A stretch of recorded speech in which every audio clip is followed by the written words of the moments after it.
বিসমিল্লাহির রহমানির রহিম। প্রিয় সাংবাদিক ভাই বন্ধুরা, আসসালামু আলাইকুম।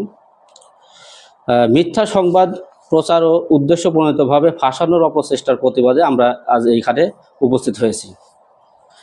আমার বাবা মোহাম্মদ কামাল হোসেনের পক্ষে আমি এই অভিযোগটা তীব্র নিন্দা প্রতিবাদ জানাচ্ছি। আর বাবা মোহাম্মদ কামাল হোসেন, পিতা মৃত আব্দুল হামিদ সাং কাইমকলা আহমেদপুর, বড়াইগ্রাম, নাটোর। তিনি গতকাল এপ্রিল মাসের 2 তারিখে গতকাল বৃহস্পতিবার আনুমানিক রাত 8টার দিকে আমাদের গ্রাম কায়েমকলা উত্তরপাড়াতে ঢুকতেই একটা পারিবারিক সালিশ চলাকালীন অবস্থায় সেখানে আমার বাবা উপস্থিত হয়। উপস্থিত হওয়ার পরে আমার বাবারা লক্ষ্য করে যে ওখানে কিছু সালিশ দরবার চলছে। ঘটনাস্থলে উপস্থিত হওয়ার পরে লক্ষ্য করি এলাকার আশেপাশের দুষ্কৃতীরা ঘটনাস্থলে কথা কাটাকাটির মাধ্যমে ধাক্কাধাক্কি শুরু হয়। ঘটনাস্থল স্বাভাবিক করার লক্ষ্যে আমার বাবা ও চাচারা এবং স্থানীয় নেতাকর্মীরা পরিস্থিতি নিয়ন্ত্রণ করার জন্য ওই জায়গাতে উপস্থিত হয়। এ সময় অভিযোগকারী মোহাম্মদ শাহাদত হোসেন আমার বাবা চাচার সাথে তর্ক বিতর্ক এবং অকথ্য গালিগালাজের মাধ্যমে তর্ক বিতর্কে তিনি ইচ্ছাকৃতভাবে জড়ায়। এই ঘটনা উদ্দেশ্যপ্রণোদিতভাবে আমার বাবা ও চাচাকে এই জড়ানোর তারা চেষ্টা করে দলীয় পর্যায়ক্রমের মাধ্যমে, এবং সংবাদ শৈলী নামক একটি ফেসবুক পেজের মাধ্যমে আমার বাবা ও চাচার বিরুদ্ধে তিনি অভিযোগ দায়ের চেষ্টা করে নাটোর সদর হসপিটালের রাতে উপস্থিতির মাধ্যমে। তিনি আরও অভিযোগ করেন যে আমার বাবা ও চাচা এলাকার স্বৈরশাসক দলের নাকি কর্মী ছিলেন সেই বলে আখ্যায়িত করে। অথচ আমার বাবা আর আমার চাচার পিতা মোহাম্মদ আব্দুল হামিদ মেম্বার বিগত 20 বছর বিএনপি থেকে ইউনিয়ন সদস্য ছিল।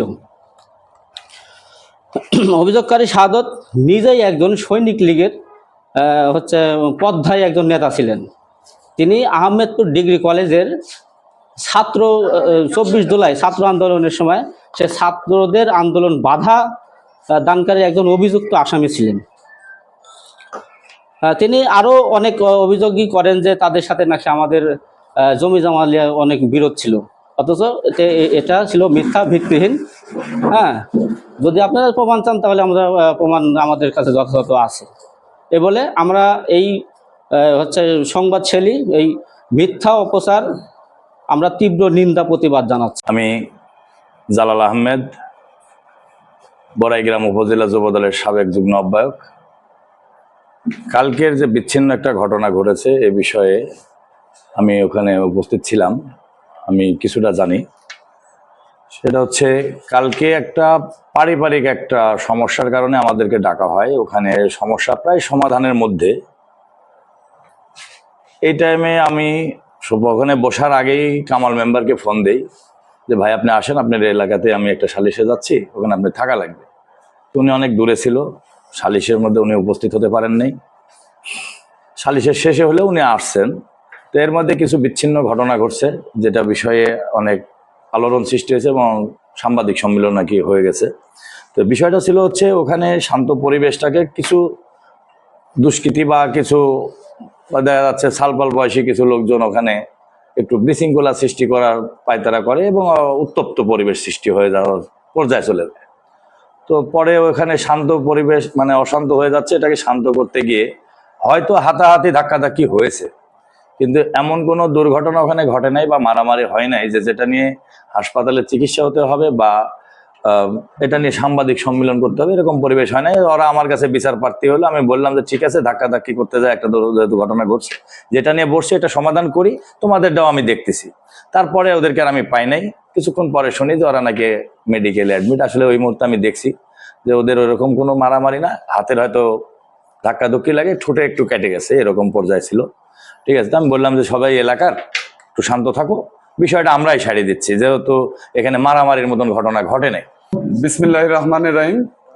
আমি 1 নং জোয়ার ইউনিয়ন স্বেচ্ছাসেবক দলের সভাপতি মোহাম্মদ কাজী সেলিম রেজা। এখানে উপস্থিত হয়েছি আজকে আমার স্বেচ্ছাসেবক দলের ওয়ার্ড সভাপতি 2 নং ওয়ার্ডের মোহাম্মদ কামাল হোসেন শাহিনকে নিয়ে যে মিথ্যাচার করেছে সেটা উপলক্ষে আমি আজকে 2টা কথা বলবো।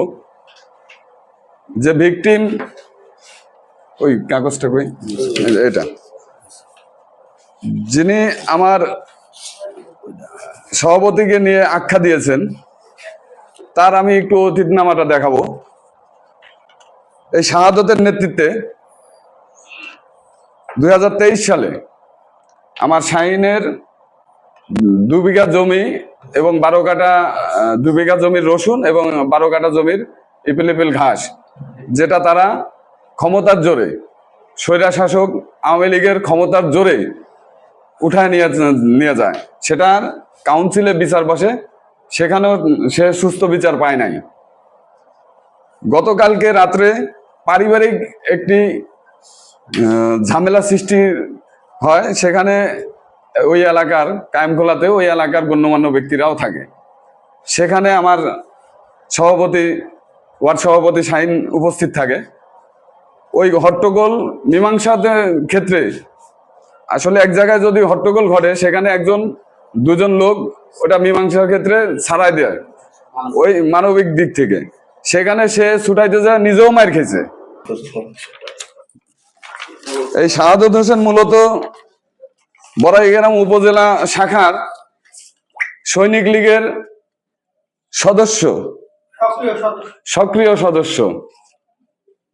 আপনারা দেখেন, আমি এই এবং ছাত্র আন্দোলনের মূল হোতা উনি। এই বাস স্ট্যান্ড আহমেদপুর ডিগ্রি কলেজে তার নির্দেশনায় ছাত্রদের উপর হামলা করা হয় এবং ওই মামলার আসামিও এই শাহাদত হোসেন। আমি এই শাহাদত হোসেনের এই অপপ্রচার কে আমি তীব্র নিন্দা ও প্রতিবাদ জানাই। সেই সঙ্গে আপনাদের মিডিয়াতে আমি জানিয়ে দিতে চাই, প্রশাসনের ঊর্ধ্বতন কর্মকর্তা যেন এই শাহাদত হোসেনের দৃষ্টান্তমূলক শাস্তি দাবি করতেছি আমি। এটার সুস্থ তদন্ত সাপেক্ষে শাহাদত হোসেনকে যেন অতি দ্রুত আইনের আওতায় নিয়ে আসে। আচ্ছা, এই বিষয়ে কি আপনারা এখন পর্যন্ত কোনো অভিযোগ দিয়েছেন যে আপনাদের যে মান ক্ষুণ্ণ হয়েছে বা আপনাদের বিরুদ্ধে অপপ্রচার চালানো হয়েছে, এই বিষয়ে কোনো অভিযোগ করা হয়েছে কিনা থানায়? না, এই বিষয়ে এখনো পর্যন্ত কোনো অপপ্রচার থানায় অভিযোগ দেওয়া হয় নাই। তবে সামনের পরিস্থিতিতে আমরা বুঝে আমরা এগোবো।